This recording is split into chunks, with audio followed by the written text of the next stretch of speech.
ఈరోజు ఉదయం గన్నవరం మాజీ శాసనసభ్యుడు హైదరాబాద్లో అరెస్ట్ చేసి విజయవాడ తీసుకొస్తున్నారన్న విషయం మీడియా సోదరులకు తెలిసిన విషయమే. గన్నవరం గత వైభవాన్ని పరిశీలిస్తే పుచ్చలపల్లి సుందరరామరెడ్డి గారు నెల్లూరు నుంచి వచ్చి ఇక్కడ కమ్యూనిస్ట్ పార్టీ నుంచి ప్రాతినిధ్యం వచ్చిన మొట్టమొదటి శాసనసభ్యుడు. ఆ మహానుభావుడు రెడ్డి అనే పేరు చివర ఉండకూడదని సుందరయ్యగా బతికి ఆ మహానుభావుడు నడయాడిన నేల.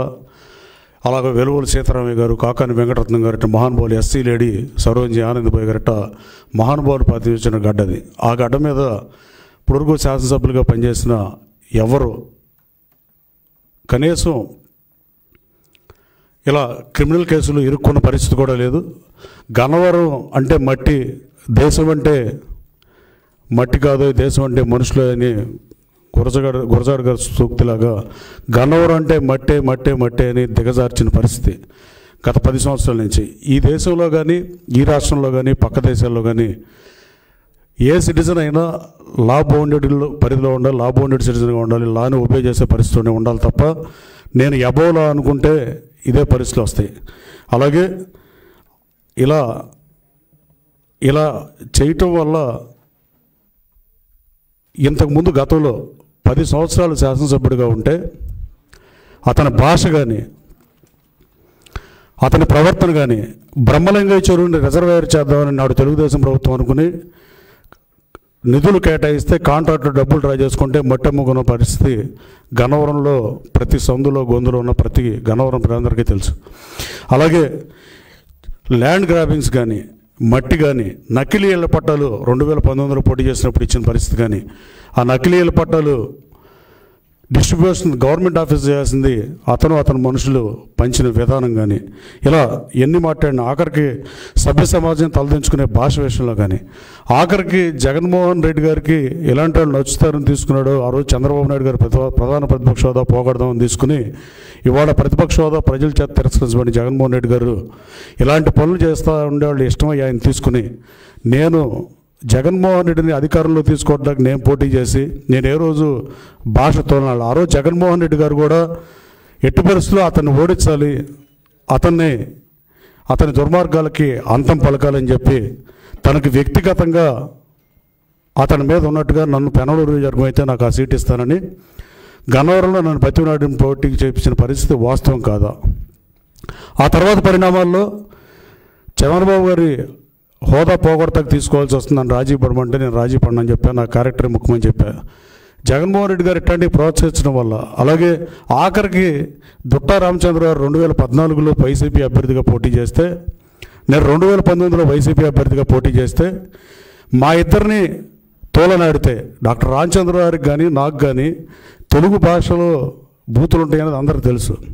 కానీ మేమిద్దరం ఎప్పుడు భాష వాళ్ళం. మా ఇద్దరి మీద ఎవరైతే డాక్టర్ దుట్టా రామచంద్ర గారు కానీ, జగన్మోహన్ రెడ్డి గారు కానీ, జగన్మోహన్ రెడ్డి గారు కాదు నేను కానీ పోటీ చేసినప్పుడు మా మీద ఇతను పార్టీ మారి ఈ దందాలు చేయడానికి, నకిలీ ఏర్పాటాలు కేసులకి, అలాగే మట్టి దాని మీద ఎంక్వైరీ చేస్తాను జగన్మోహన్ రెడ్డి ఆ రోజు బ్రహ్మలింగయ్య చెరువు సాక్షిగా ముఖ్యమంత్రి గారు కోతవేడు దూరంలో ఇక్కడ అప్పుడు చంద్రబాబు గారికి సవాలు చేసిన మాట వాస్తవం కదా.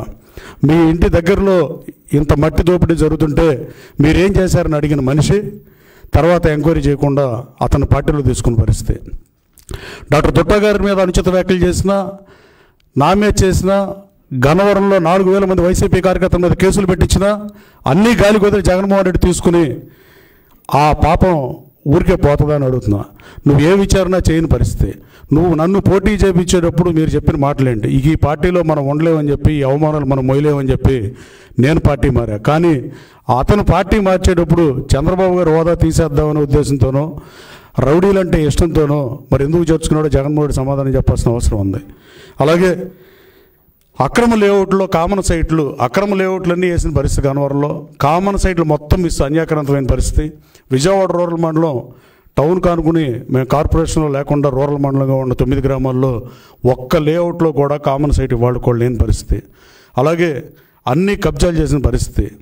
అలాగే బ్రహ్మలింగ చెరువు చెప్పేందాక, అలాగే పోలవరం గట్ల మీద మట్టిని తీసిన పాపం ఇది శాపంలో వెంటాడుతుందని నేను పలుమార్లు చెప్పా. పోలవరం మట్టిని తీయటం వల్లే అంబాపురంకి మొన్న బుడమేరు పొంగినప్పుడు వాటర్ వచ్చిన పరిస్థితి. అలాగే ఎయిర్పోర్ట్ భూముల్లో అవినీతి జరిగిన పరిస్థితి. ఎయిర్పోర్ట్ పక్కన జరిగిన కాలనీల్లో లేఅవుట్లో రోడ్డులను రిజిస్ట్రేషన్ చేసిన పరిస్థితి. తోట వెంకయ్య అనే డాక్యుమెంట్ రైటర్ని అడ్డం పెట్టుకుని అతను వైసీపీ నాయకుడు పెట్టిన పరిస్థితి. పుంకాలుగా ఎంతోమంది ప్రజలు వచ్చి గ్రీవియన్స్ ఇచ్చే పరిస్థితి. ఇంకా ఎన్నో వస్తాయో తెలియని పరిస్థితి. భూ కబ్జాలు, మట్టి, నకిలీల పట్టాలు, ఇట్లాంటి పోటీ అక్రమ లేఅవుట్లు ఇప్పించినట్లో కామన్ సైట్లు, మామూలు లేఅవుట్లో, సక్రమమైన లేఅవుట్లో కామన్ సైట్లు అన్నీ అన్యాక్రాంతం అయిపోయిన పరిస్థితి వాస్తవం కాదని అడుగుతున్నా. 10 ఏళ్లుగా పనిచేసిన ఎంఆర్ఓలుగా పనిచేసిన వాళ్ళ మీద ప్రభుత్వం విచారణ చేయాల్సిందిగా కోరత, ప్రభుత్వాన్ని, ముఖ్యమంత్రి గారిని కోరత. ఆ రోజున 5 సంవత్సరాలు మాధురి అనేవాడు కానీ, గత 5 సంవత్సరాలు అతను నాగభూషణం కాదు, పాత ఎంఆర్ఓ నరసింహారావు కానీ, వీళ్ళిద్దరూ ట్యాంపర్ చేయని రికార్డులు లేవు. 22A భూములు పెట్టిన పరిస్థితి. రెవెన్యూ సదస్సును ప్రభుత్వం నిర్వహిస్తుందంటే దాంట్లో అత్యధిక భాగం గన్నవరంలో ఉన్న పరిస్థితి. అన్ని రికార్డులు మార్చిన పరిస్థితి, గవర్నమెంట్ ఆస్తులు కాజేసిన పరిస్థితి, మట్టి దోని పరిస్థితి, చెరువులు అయితే ఎంత లోతుగారో తెరవని పరిస్థితి. ఇలా అన్ని అక్రమాలు, దందాలు చేసి గన్నవరం ప్రజల్ని కించపరచడం కాదని అడుగుతుంది. వాళ్ళు గన్నవరం ప్రజల్ని గతంలో భాష మీద పొట్టు లేకుండా ఏది పడితే అది మాట్లాడి గన్నవరం ప్రజల విలువను దిగజార్చిన పరిస్థితి. ఇవాళ గన్నవరంలో నేను చెప్పే ఎన్నికల ముందు నేను ఎవరి మీద ఒక్క కేసు కూడా పెట్టనని మీరు మీడియా సోదరులను కూడా అడుగుతున్నా. గత 10 సంవత్సరాలు ఎన్ని కేసులు నమోదైనాయి, నేను శాసనసభ్యుడానికి ఎన్ని నమోదైనా మీరు పరిశీలిస్తే పట్టుమని 100 కూడా. నేను ఒక్కటి కూడా ఈవెన్ వైసీపీ కార్యకర్త మీద కూడా నేను కేసు పెట్టలే ఇప్పటివరకు ఈ 8-9 మాసాల్లో. కానీ ఎటువంటి పావు దాని పిల్లల్ని తిన్నట్టుగా తెలుగుదేశం పార్టీలో అతని కోసం పనిచేసిన వాళ్ళ మీద అక్రమ కేసులు పెట్టిన పరిస్థితి వాస్తవం కాదా? గోడవల నరసయ్య గారి ఇంటి మీద దాడి చేసిన వాస్తవం కాదా? కాసనేరు రంగబాబు కాళ్ళేరు కొట్టిన మాట వాస్తవం కాదా? ఇలా చెప్పుకుంటే ఎంతో గంట సేపు పడతాయి. భూ కబ్జాలు కానీ, దందాలు కానీ, రౌడీయిజం కానీ, ఇలాంటి పరిస్థితులు గన్నవరంలో నెలకొనడం చాలా బాధాకరం. అలాగే వీటికి తోడు గన్నవరం సెంటర్లో కూడా, గన్నవరం అంటే మీ మీడియాలో కూడా గన్నవరం ఒక చిన్న బోర్డు చూపెత్తారు. అట్లాంటి స్థితిలో గన్నవరం నెట్టాడు. మంచి సిగ్నల్ సిస్టమ్ లేదు గన్నవరంలో. అలాగే మహాత్మా గాంధీ స్టాచ్యూ బాగోపోయిన పరిస్థితి, రామారావు స్టాచ్యూ కూడా బాగోని పరిస్థితి. ఈ 2 విగ్రహాలు బ్రాంచ్ విగ్రహాలు ఆర్డర్ చేశా. రాబోయే కాలంలో గన్నవరం సెంటర్ అంటే దాన్ని చూపించాల్సిందిగా మిమ్మల్ని కోరుతున్నా. గన్నవరానికి గత వైపును తీసుకురావాల్సిన అవసరం ఎంతైనా ఉంది. గత 10 సంవత్సరాలుగా గన్నవరం ప్రజలు ఈ రౌడీయిజానికి, గన్నవరం ప్రజలు ఆస్తులు, ప్రజల ధన మాన ప్రాణాలు రక్షించాల్సిన ప్రజాప్రభుత్వాల్లో చీడపురుగులాగా పనిచేస్తే, నాయకుడు మంచాడైతే సమాజానికి మంచి జరుగుతుంది. తన అభ్యున్నతి కోసం పనిచేసి అక్రమంగా మట్టి తవ్వి భూదందాలు చేసి ఇన్ని చేసి ఇంకా ఎన్ని బయటకు వస్తాయో తెలియని పరిస్థితి. 10 ఏళ్ళు పనిచేసిన ఎంఆర్ఓల మీద విచారణ చేస్తే 100 కోట్ల రూపాయల ఆస్తులు మాధురి గారి దగ్గర కానీ, నరసింహారావు గారి దగ్గర కానీ ఉంటాయి అంటంలో ఏమాత్రం సందేహం లేదు. అన్ని రికార్డులను ట్యాంపర్ చేశారు. అన్ని ప్రభుత్వ భూముల్ని సొంత భూములుగా మార్చి అమ్మిన పరిస్థితి. ఇన్ని రెవెన్యూ సదస్సుల్ని మా ప్రభుత్వం నిర్వహిస్తుంటే రెవెన్యూ సదస్సులో పెట్టినవి కాకుండా 3 కోట్ల రూపాయలకి రిజిస్ట్రేషన్ చేసిన పరిస్థితి. 3 కోట్ల రూపాయలు క్యాష్ పెడితే ఏ రిజిస్టర్ ఆఫీస్ అన్నా రిజిస్టర్ చేసే పరిస్థితి ఉందా? న్యూజివీడ్లో రిజిస్ట్రేషన్లు చేపించడం. అసలు ఇవన్నీ చేయాలంటే గన్నవరంలో నేను పోలీస్ స్టేషన్లో అక్కర్లేదని చెప్పే గతంలో నారా లోకేష్ బాబు పాదయాత్రలో నేను తెలుగుదేశం పార్టీలో ఇక ఈ అవమానాలు చాలు, ఈ పార్టీలో మనం పనిచేయలేము, నేను తెలుగుదేశం పార్టీలో చేరిన తర్వాత లోకేష్ గారితో పాటు పాదయాత్ర చేస్తుంటే 2వ రోజే మా అందరి మీద, నారాయణ గారి మీద, రవీంద్ర గారి మీద, రావు వెంకటేశ్వర గారి మీద, ఉమా గారి మీద, ఇట్లా తెలుగుదేశం పార్టీ నాయకులు అందరి మీద కేసు పెట్టిన పరిస్థితి. నేను లోకేష్ బాబు పక్కన రోడ్డు మీద నడుస్తుంటే ఆ రోజున నేను 307 అటెంప్టివ్ మర్డర్ నేను చేశానని చెప్పి నా మీద కేసు పెట్టిన పరిస్థితి. అలాగే గతంలో SC ST కేసులు పెట్టిన పరిస్థితి. కేసులు పెట్టడం, వేధించడం నిత్యకృత్యంగా ఉన్నప్పుడు ఆ పాపం ఉసురు డెఫినెట్గా తగులుతుందని నేను మనస్ఫూర్తిగా నమ్ముతున్నా. అలాగే ఎవరి మీదైనా క్రిమినల్ కేసు పెట్టి గన్నవరం ప్రతినిధిని గన్నవరం ప్రజల ఆత్మగౌరవాన్ని మంటగలిపి, అలాగే ఇందా చెప్పినట్టుగా ఎవరైతే తన కోసం పనిచేశారో, ఆఖరికి నేనైతే 2019లో రిగ్గింగ్ చేసిన నా ఓటమికి పనిచేసి రిగ్గింగ్ చేసిన వాళ్ళు కూడా నేను వాళ్ళతో కలిసి పనిచేసే పరిస్థితి. ప్రజాస్వామ్యంలో రాజకీయాల్లోకి వచ్చేది ప్రజల జీవితాన్ని మారుస్తాకున్న ఏకైక ఆయుధం రాజకీయం, అది ఏ దేశమైనా. కాతే దురదృష్టం ఏంటంటే ఇలాంటి వ్యక్తులు రాజకీయాల్లో ఉండడం వల్ల వాళ్ళ వ్యక్తిగత ఆస్తులను పెంచుకోవడం కోసం పవర్ను ఉపయోగించి ప్రజల్ని భయభ్రాంతులు గురి చేయటం, నోటికి ఎంత వస్తే అంత మాట్లాడటం, చంద్రబాబు నాయుడు గారు నా మీద పోటీ చేయండి ఇలాంటి మాటలు మాట్లాడతాం. ఆ గుడివాడు అతనికి సాంతం బుద్ధి కూడా లేదు అతనికి. అతనైతే చంద్రబాబు నాయుడు గారు కుప్పంలో గెలిస్తే నేను అడుపుట్లు పాలిష్ చేస్తా. ఇప్పుడు చంద్రబాబు గారు ముఖ్యమంత్రి అయ్యారు, కుప్పంలో గెలిచారు, నువ్వు ఎక్కడున్నావో తెలియని పరిస్థితి. నోటికి ఎంత వస్తే అంత మాట్లాడినప్పుడు కనీసం జగన్మోహన్ రెడ్డి గారు వైసీపీ అధ్యక్షుడిగా దాన్ని ఖండిస్తే తన విలువన్నా పెరిగేది. గాలికి వదిలి ఆయన తిడితేనే బాగుంటుందని చెప్పినగా వదిలి ఇవాళ ప్రతిపక్ష హోదా రాకుండా 11 స్థానాలకు పరిమితం అయిపోయాడు. రేపు వచ్చే ఎన్నికల్లో కూడా జగన్మోహన్ రెడ్డిని సూటిగా అడగదలుచుకున్నా. మీరు మేనిఫెస్టోలో 10% సీట్లు వస్తేనే ప్రతిపక్ష హోదా వద్దని రూల్ బుక్ చెప్తుంది. 18 మంది శాసనసభ్యులు మీరు గెలిపిపోతే నేను అసెంబ్లీకి వెళ్ళని వచ్చే ఎన్నికల్లో మేనిఫెస్టోలో పెట్టి పోటీ చేసే దమ్ము ఉందా అని, అలాగే మైక్ ఇవ్వట్లేదని ఇట్లాంటి మాటలు మాడే పరిస్థితి. మీ వాళ్ళు మళ్ళీ వాళ్ళ పొద్దున్న నుంచి మాజీ శాసనసభ్యుని అరెస్ట్ చేస్తే గన్నవరం ప్రజలు గన్నవరంలో గతంలో జరిగినవన్నీ భూ కబ్జాలు కానీ రోజు గ్రీవియన్స్ వచ్చే పరిస్థితి. ఇవాళ పొద్దున్నుంచి వైసీపీ నాయకులు చాలామంది మాట్లాడుతున్నారు. మీరు అతను మాట్లాడే భాషను సమర్థిస్తున్నారా? జగన్మోహన్ రెడ్డి గారు మీరు కూడా సమాధానం చెప్పాల్సిన అవసరం ఉంది. నువ్వు చేష్టలుడికి చూస్తానంటే ఇదేమో మహిసభ కాదు. మీరు అసెంబ్లీకి రానంటాం, అసెంబ్లీకి వచ్చినా మీకేం ఇబ్బంది లేదు. నేను కూటమి నుంచి గెలిచిన 164 మంది పార్లమెంటరీ భాష మాట్లాడతారు తప్ప మిమ్మల్ని అఘోరంగా మాట్లాడే పరిస్థితి ఉండదు. మీరు శాసనసభకు రావాలి. అట్టగా మీరు మైక్ ఇవ్వలేదంటాం, చంద్రబాబు గారితో పాటు ఈక్వల్గా మైక్ కావాలంటాం. సభానాయకుడు 5 సంవత్సరాలు ఇదే శాసనసభలో నువ్వు నడిపి ఇవాళ శాసనసభ గౌరవాన్ని తగ్గించడం, ప్రజాస్వామ్య విలువలకు తిలోదకాలు ఇవ్వటం, ప్రజాస్వామ్య దాడి చేయటం, పార్లమెంట్కి 4 గెలిస్తే వాళ్ళకి హోదా లేకపోయినా వాళ్ళనేమో అటెండ్ అవ్వమంటాం, అసెంబ్లీకి 11 మంది గెలిపించిన ప్రజలను అవమానించడం ఇది ధర్మం కాదు. ఇప్పటికైనా జగన్మోహన్ రెడ్డి వైఖరిని మార్చుకోవాలని కోరుతూ, ఇలాంటి వ్యక్తులకి నువ్వు సీట్ ఇచ్చి నన్ను ఏ రోజు నేను జగన్మోహన్ రెడ్డి గారు నేను పొన్నెత్తి మాటల్లో ఇలాంటి వ్యక్తులకి సీట్ ఇచ్చి నువ్వు భారీ మూల్యం చెల్లించావని నేను భావిస్తున్నా. ఇంకా తగదునమ్మా అంటే మళ్ళీ పొద్దున్న నుంచి మొదలుపెట్టిన పరిస్థితి. మళ్ళీ మీరు ఈ రాష్ట్ర ప్రజలకు ఏం సందేశం ఇద్దాం అనుకుంటున్నారు? నేను మీడియాలో మాట్లాడతానని చెప్తారు. 164 సీట్లు ఓడిపోయిన అభ్యర్థులు రాజకీయాల్లో గెలుపోవడం సహజం. 2 పోటీ చేస్తే ఒకళ్ళే గెలుస్తాం. 164 మంది మీడియాలోనే మాట్లాడుతున్నారు. మిగతా గెలిచిన 11 మంది శాసనసభ్యులు, నువ్వు గెలిపించిన శాసనసభ్యుల్లో కొత్తగా ఎన్నికైన శాసనసభ్యులు ఓటు తీసుకున్నావు అసెంబ్లీలో, మళ్ళీ ఈ అసెంబ్లీని చూస్తావా లేవా అనే బాధతో ఉన్నారు. నువ్వు ముందు నీ శాసనసభ్యులను చూసుకో. నీ మాజీ శాసనసభ్యులు ఆ రోజు నువ్వు అధికారంలో ఉన్నప్పుడు మురిగారు తప్ప నువ్వు అధికారం కోల్పోయినాక ఎవరో మాట్లాడని పరిస్థితి. ఇది ప్రజాస్వామ్య మనుడికి మంచిది కాదు. ఇది డెఫినెట్గా గౌరవ సభ చేస్తానని చంద్రబాబు నాయుడు గారు దాన్ని గౌరవ సభగా నడుపుతున్నారు.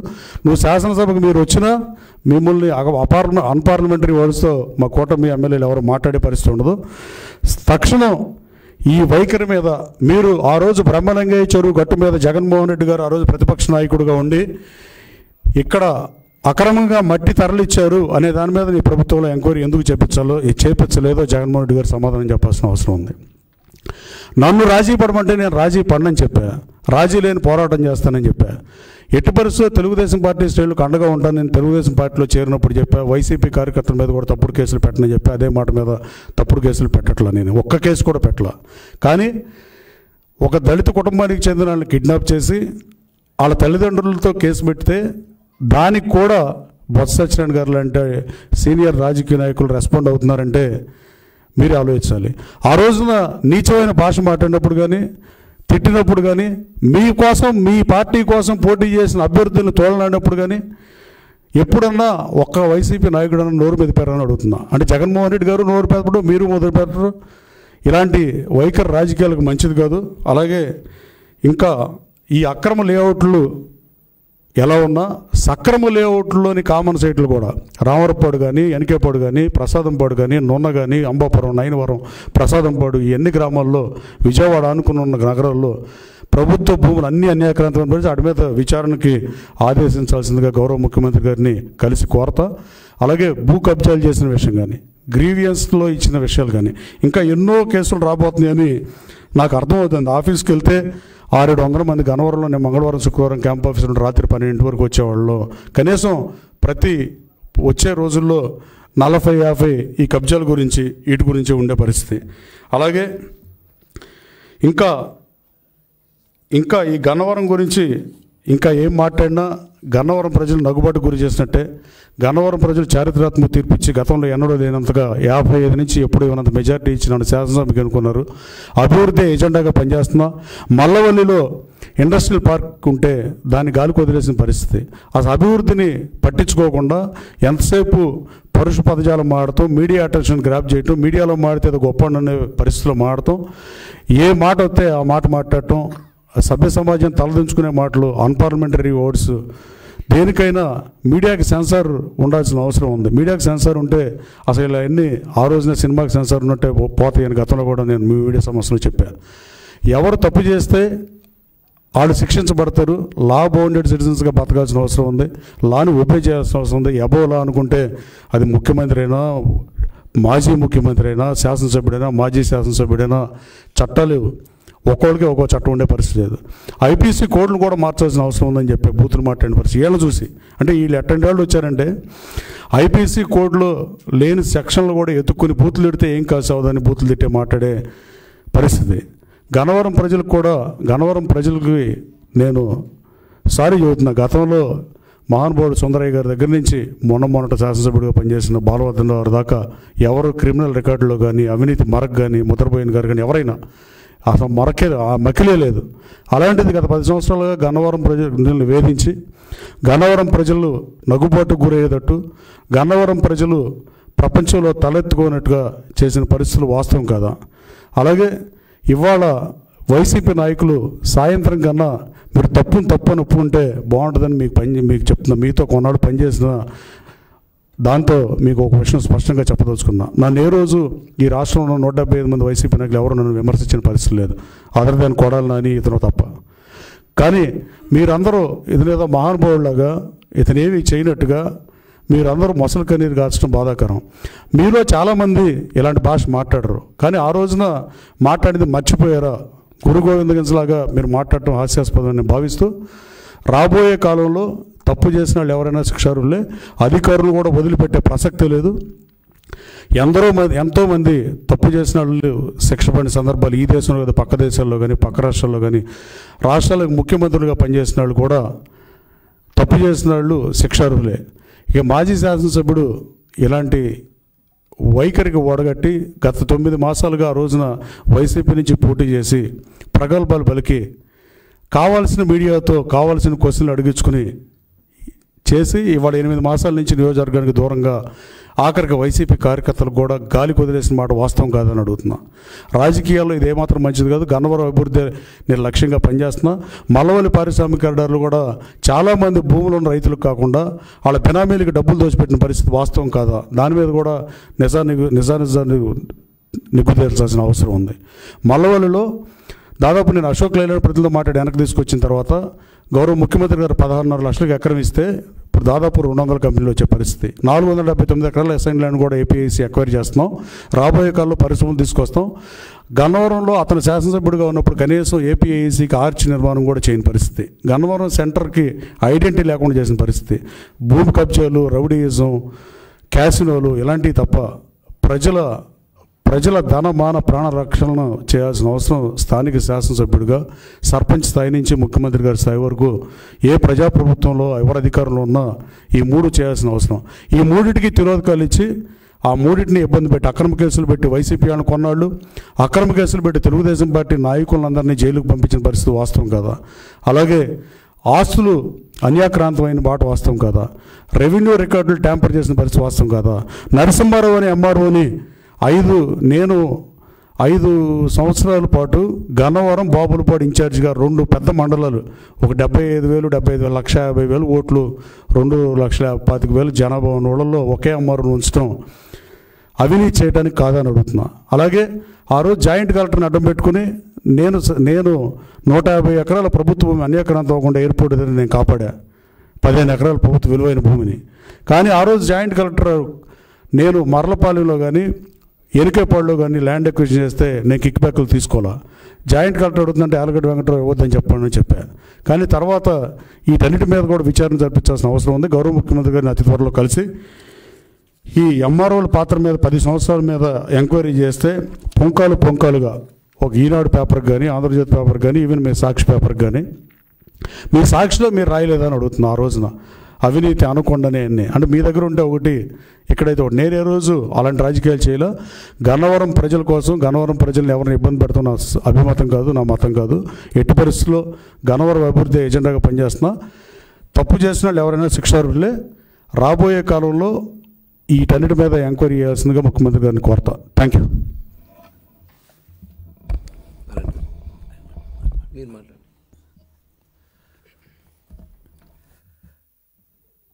వల్లభనేని వంశీమోహన్ని అరెస్ట్ చేస్తే వైఎస్ఆర్ పార్టీ నాయకులు అక్రమ కేసులు బనాయిస్తామన్నారు, కక్ష సాధింపు ధోరణిని మాట్లాడుతూ ఉన్నారు. అక్రమ కేసులు బనాయించే సంస్కృతి వైఎస్ఆర్ పార్టీది.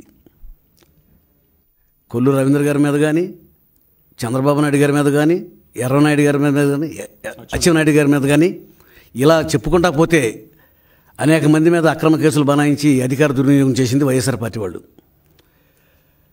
2023లో ఫిబ్రవరి 22వ తారీఖున తెలుగుదేశం పార్టీ గన్నవరం పార్టీ ఆఫీసులో సమావేశం జరుగుతూ ఉంటే వంశీ నాయకత్వంలో తన అనుచరులతో దాడి చేసి అక్కడున్న కార్లు తగలబెట్టి కంప్యూటర్లు బదలగొట్టి మొత్తం తెలుగుదేశం పార్టీని ధ్వంసం చేస్తే కంప్లైంట్ ఇచ్చిన సత్యవర్ధన్ దాని మీద చర్య తీసుకోకుండా తప్పుడు కేసులు బనాయించి ధ్వంసం చేసిందేమో తెలుగుదేశం పార్టీ ఆఫీసుని, కేసులు పెట్టిందేమో తెలుగుదేశం పార్టీ కార్యకర్తలపైన. ఆ రోజున రాజమండ్రి జైలుకు కూడా పంపించి చాలా రోజులు జైల్లో ఉండాల్సిన పరిస్థితి. దాంతోపాటు ఆడవాళ్ళ మీద కూడా కేసులు బనాయించి తెలుగు మహిళలను కూడా జైల్లో నిర్బంధంలో ఉంచినటువంటి పరిస్థితి. ఇటువంటి అక్రమ కేసులు దుర్మార్గంగా బనాయించి ఇవాళ రోజున సత్యవర్ధన్ ఆఫీసులో పనిచేసే ఒక ఉద్యోగి ఈ దాడిలో జరిగినటువంటి సంఘటన మొత్తాన్ని అతను కంప్లైంట్ ఇస్తే ఇవాళ ఆ కంప్లైంట్ని బలహీనపరిచేందుకు అతను షెడ్యూల్ కులానికి చెందినటువంటి వ్యక్తి అతన్ని కిడ్నాప్ చేసి అతన్ని హింసించి వాళ్ళ కుటుంబ సభ్యులను బెదిరించి ఇవాళ రోజున ఆ సాక్ష్యం తారుమారు చేసేందుకు ప్రయత్నం చేస్తూ ఉంటే ఇవాళ సత్యవర్ధన్ కుటుంబ సభ్యులు కంప్లైంట్ ఇచ్చారు.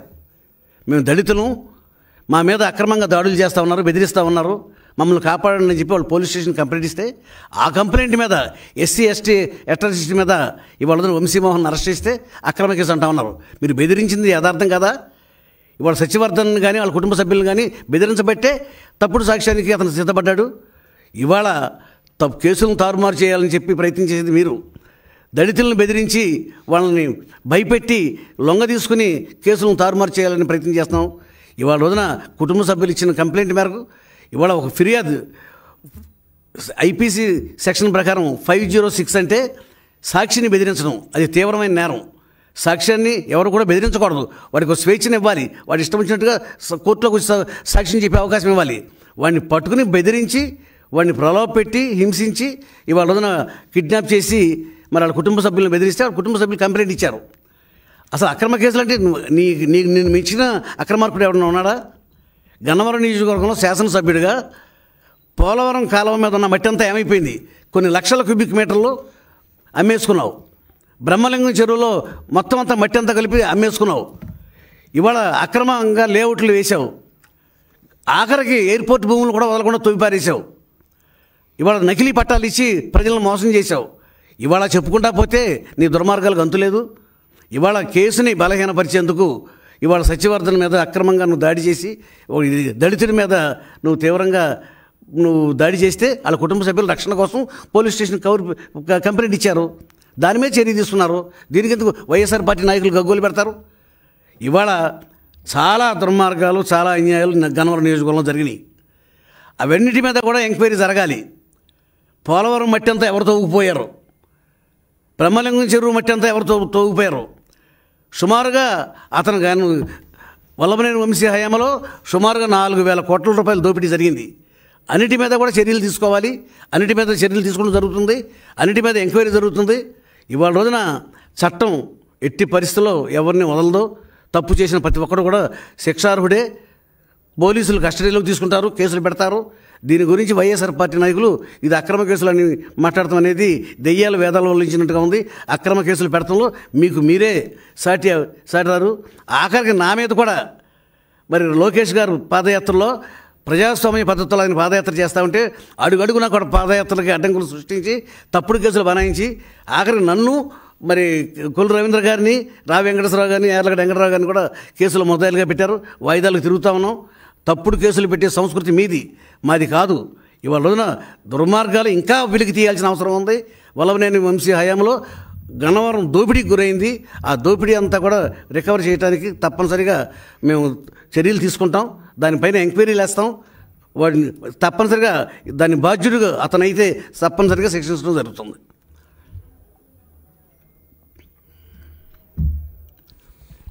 అందరికీ నమస్కారం. ప్రజాస్వామ్యంలో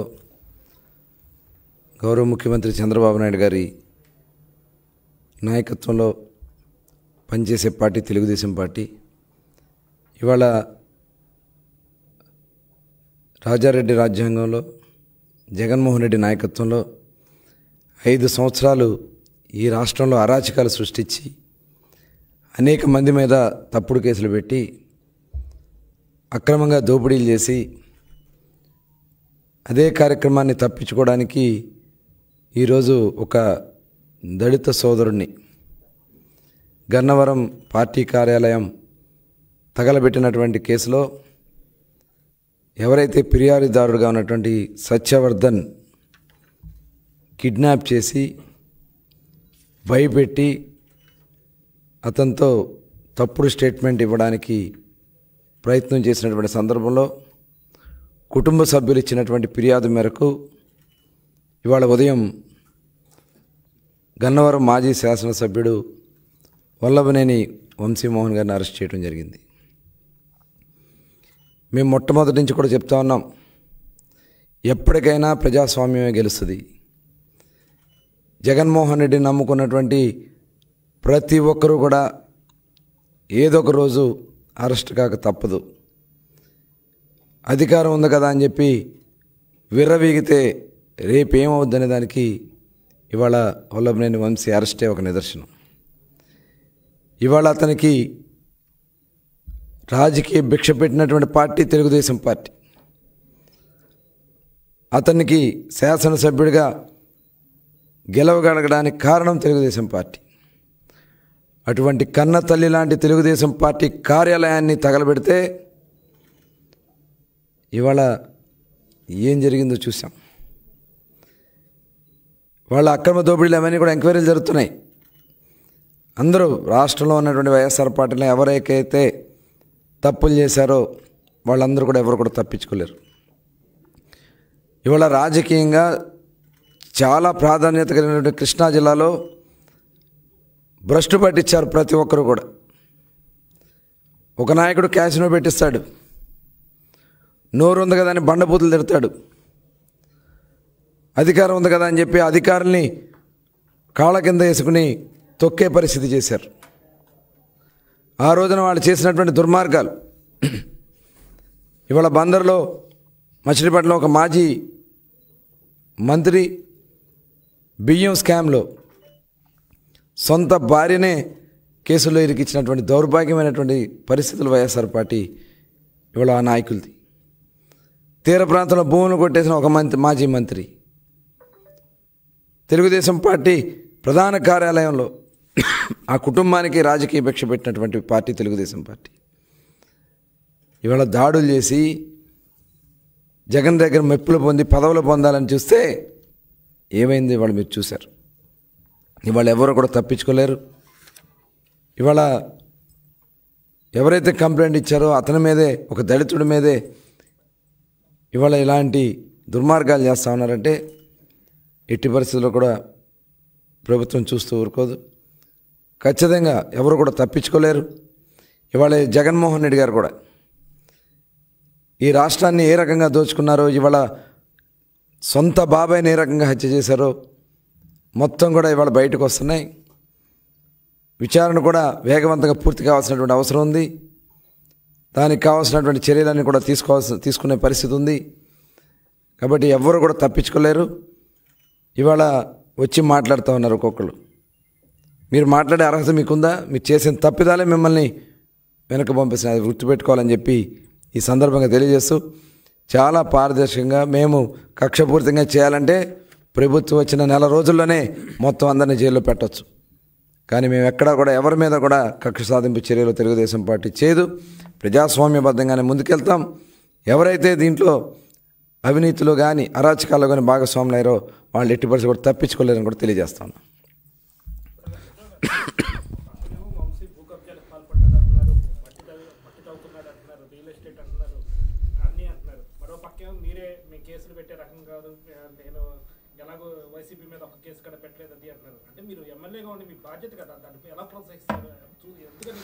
నో నేను చెప్పింది అలా కాదండి. నేను చెప్పింది ఎలా అంటే, గతంలో ఎన్నికల ప్రచార సభల్లో కూడా నేను చాలా సభల్లో చెప్పాను, 4500 మంది మీద కేసులు పెట్టిన పరిస్థితి.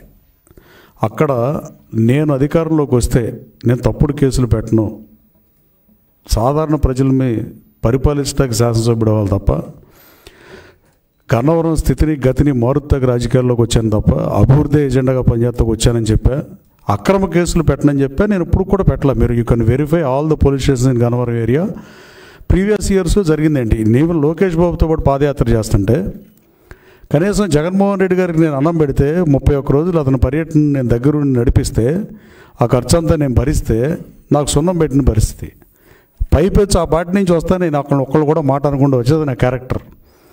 తర్వాత నేను పార్టీలో నుంచి వెళ్ళి లోకేష్ బాబు సమక్షంలో తెలుగుదేశం పార్టీలో చేరిన 2వ రోజే 307లో 5 కేసులు, 52 మీద రంగనగూడెంలో కేసులు, ఇవన్నీ పెట్టినప్పుడు కూడా నేను మీడియా తోదలకు చెప్పా, ఒక మాట ఇచ్చామంటే మాట మీద కట్టుబడి ఉండాలి. మనం ప్రజలకి ప్రజా సమస్యల పరిష్కర్తకు రాజకీయాల్లో ఉండాలి తప్ప ప్రజలకు సమస్యలు సృష్టితకు రాజకీయాల్లో ఉండే రకం నేను మాత్రం కాదు. అంతే తప్ప ఎంక్వైరీ చేయమంటాం వేరు, అక్రమ కేసులు పెడతాం వేరు. నేను అక్రమ కేసులు అంటే వైసీపీ కార్యకర్తను తీసుకొచ్చి వేధించి పొద్దున్నే స్టేషన్ మీద సాయంత్రం ఇంటి మీద తిట్టండి. అతను ఏదైతే చేశాడో తెలుగుదేశం పార్టీ వాళ్ళని, గోడవల్లి నరసయ్య గారి ఇంటి మీద దాడి చేసిన పరిస్థితి. ఈడిపోయిన కృష్ణమూర్తి గారిని ఉంగుటూరులో ఉంటే ఆయన 52 వాళ్ళ తండ్రి ఇల్లు కడితే, అరే మీ నాన్న ఎందుకు, ఈయనకే 78 ఏళ్ళు, నీ నాన్న వీళ్ళు ఎందుకు కట్టాడని ఆ రోజున సీఏ మాట్లాడిన పరిస్థితి. అంటే గన్నవరం కాన్స్టిట్యున్సీ మీకు బయటకి మీడియా కూడా కొంతమేరకే తెలుసు. కానీ గన్నవరం ఒక 10 ఏళ్ళు గన్నవరం ప్రజలు చాలా ఇబ్బందులు పడిన పరిస్థితి. ప్రతిదీ మీ నోటీస్కి వస్తుంది అనుకోవడం కూడా కరెక్ట్ కాదేమోనండి. నేను చెప్పింది అది. అంతే తప్ప ఈ కేసులు ఇప్పుడు అడుగుతున్నా కదా, గౌరవ ముఖ్యమంత్రి గారిని కలుస్తా, గత 10 ఏళ్ళ నుంచి అమ్మారులు పనిచేసిన వాళ్ళ మీద ఆల్రెడీ ప్రభుత్వం విజిలెన్స్ ఎంక్వైరీ వీటన్నిటి మీద మైనింగ్ మినిస్టర్ గారు కూడా ఉన్నారు, క్వారీల మీద ప్రభుత్వం విచారణ చేస్తుంది. అంతే తప్ప ఇప్పుడు దీని అర్థం కేసులు పెట్టమంటే తప్పు చేస్తే పెట్టమని కాదండి. ఇప్పుడు దొంగతనం చేస్తే కేసు పెడతామా పెట్టమా? అదే నేను దొంగ కేసులు పెట్టనని చెప్పి అది మీరు గమనించాల్సింది. 100% ఉంటుంది. ఎందుకు ఉండమండి? ఇప్పుడు తప్పు చేసిన వాళ్ళు ఎట్టి పరిస్థితి వదిలిపెట్టే ప్రసక్తి ఉండదు. ఒక తీగలాగితే డొంక కదిలినట్టు దేనికైనా స్టార్టింగ్లో ఒకటి ఉంటుంది, స్టార్టింగ్ పాయింట్ అనేది. దాని తర్వాత నెక్స్ట్ ఆటోమేటిక్గా అధికారులే కడతారు. ఇప్పుడు ఈ ఎంఆర్ఓల పేరు కూడా మీకు డైరెక్ట్గా చెప్పాను, నేను ప్రభుత్వంలో ఉండి కూడా చెప్తున్నా. ముఖ్యమంత్రి గారిని కోరతా, ఈ 10 ఏళ్లలో గన్నవరం ప్రజల ఆస్తులు ధ్వంసమైన మాట, రికార్డులు ట్యాంపర్ అయిన మాట, ఇవి నేను పొలిటికల్ ఆరోపణలు కాదు, you can take my word. నేను అట్లాంటి ఆరోపణలు చేసే వ్యక్తిని కూడా కాదు. ఇవన్నీ ఎట్టి పరిస్థితుల్లో నేరాలు నిరూపితమయ్యే మాడుతున్నా నేను. ఈ 2 ఎంఆర్ఓలు రికార్డులు ట్యాంపర్ చేసిన మాట వాస్తవం కాదా, అక్రమమైన జరుగుతున్న మాట వాస్తవం కాదా? కానీ నేను ఎప్పుడైనా మన మీడియాలో కూడా రాస్తున్నారు మైనింగ్ వార్ జరుగుతుంది. నేను అసలు మైనింగ్ గన్నవరంలో మైనింగే జరగలేదు, ఇంకా మైనింగ్ వార్ ఏం జరుగుద్దండి? నేను మైనింగ్ ఆపేసి ఉంది గన్నవరం కాన్స్టిట్యూన్సీలో, ప్రభుత్వం విచారణకు ఆదేశించింది. మంత్రి గారు ఇక్కడే ఉన్నారు. ముఖ్యమంత్రి గారు వేసిన విచారణ పూర్తి అవ్వకుండా మైనింగ్ జరగకుండా మైనింగ్ వార్ ఎందుకు జరుగుద్ది? వల్లభనేని వంశీ అనే అతను మనుషులు, మాజీ శాసనసభ్యుడు మనుషులు ఆ రోజున కొడాల నాని లారీలు తిప్పుతున్నారని చెప్పాం మనం ఈ మీడియా సంస్థ. అంతే తప్ప నేను మైనింగ్లు జరగట్లా, అక్రమ మైనింగ్ల మీద ఎట్టి పరిస్థితుల్లో అక్రమ మైనింగ్ చేసిన వాళ్ళు శిక్షార్హులే. ఏ తప్పు చేసినా ప్రభుత్వం వదిలిపెట్టదు, దాంట్లో నోటు పెట్టదు. అది అధికారులైనా ఎంఆర్ఓలైనా ఏ స్థాయి అధికారైనా. ఏ స్థాయి అధికారిని, శాసనసభ్యుడిని ఎవరిని తప్పు చేస్తే కాపాడదు. నేను తప్పు చేస్తే ఎవరు కాపాడతారు? ఇప్పుడు అమెరికాలో మీరు కార్ స్పీడ్గా తోరితే 40 మైల్స్ వెళ్ళ దగ్గర 50 వెళ్తే, ఒక 55 వెళ్తే సెనేటర్ని కూడా కేసు రాస్తారు, కోర్టుకు వెళ్ళాలి. ఏముంటుంది దాంట్లో? ఎక్కడైనా అంతే. ఎక్కడైనా చట్టాలు ఎక్కడైనా ఒక రకంగా ఉంటే చట్టాలకు లోబడే బతకాలి మనం. చట్టాలకి అతిక్రమించి బతికినాడు శిక్షార్హులే, దాంట్లో no doubt about it. No second thought. ప్రభుత్వానికి కూడా 2 ఆలోచన లేదు. ఎట్టి పరిస్థితుల్లో కామన్ లేఅవుట్ల మీద విచారణ చేయమని 2 కలెక్టర్లని కోరా. ఎన్టీఆర్ కలెక్టర్ గారికి లేఖ రాశా, అలాగే కృష్ణా కలెక్టర్ బాలాజీ గారికి లేఖ రాశా. అన్ని విచారణలు ఎట్టి పరిస్థితులు చేసి తీరుతాం. ప్రభుత్వం ఉంది, అందుకే కదా గత ప్రభుత్వంలో చేసిన లోపాలు ఏమైనా ఉంటే వాటిని సరిదిద్దాల్సిన బాధ్యత మా ప్రభుత్వం మీద ఉంది. అలాగే ప్రజల ఆస్తులు ధనమాన ప్రాణాలకి రక్షణ కల్పించాల్సిన ప్రథమ కర్తవ్యం ప్రభుత్వం అంది. ఆ బాధ్యతను మేమే పక్కెళ్ళం. ఎట్టి పరిస్థితుల్లో కేసులు పెడతాం. నేను చెప్పే కదా, డాక్యుమెంట్ రైటర్గా ఉన్న తోట వెంకయ్య అనేతను మాజీ శాసనసభ్యుడు మనిషి ఎన్నో రిజిస్ట్రేషన్లు అక్రమంగా చేసిన పరిస్థితి. ఇందా చెప్పారు, నూజివీడు కేంద్రంగా రిజిస్టర్ ఆఫీసు 3 కోట్ల రూపాయలు నగదు రూపంలో చెల్లించారని చేశారని చెబుతున్నారు. అసలు గ్రీవియన్స్కి ఈవెన్ స్టేట్ పార్టీ ఆఫీస్ గ్రీవియన్స్కి వచ్చినా కూడా ఇదే పరిస్థితి. మా భూమి 22A పెట్టారు, మా భూమి లాక్కున్నారు, మా భూమి వచ్చేసారు, ఇదే గొడవ. అటు మీద డెఫినెట్గా చర్యలు ఉంటాయి, నో డౌట్.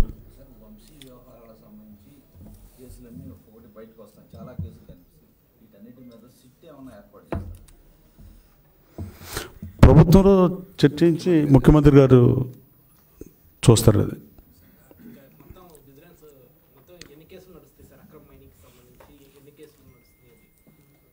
ఎక్కడైతే జరిగినాయో అన్ని జిల్లాల్లో కూడా జరుగుతున్నాయి. ఆ రిపోర్ట్స్ అన్నీ కూడా సబ్మిట్ చేస్తున్నారు. అవి వచ్చిన తర్వాత డీటెయిల్గా అన్నీ కూడా ఎక్స్ప్లెయిన్ చేయడం జరుగుతుంది. మీకు ఇన్నేది ఇక్కడ బ్రహ్మలింగయ్య చెరువు అనేది రిజర్వాయర్ చేద్దాం తెలుగుదేశం ప్రభుత్వం అనుకుంది 14-19 మధ్య.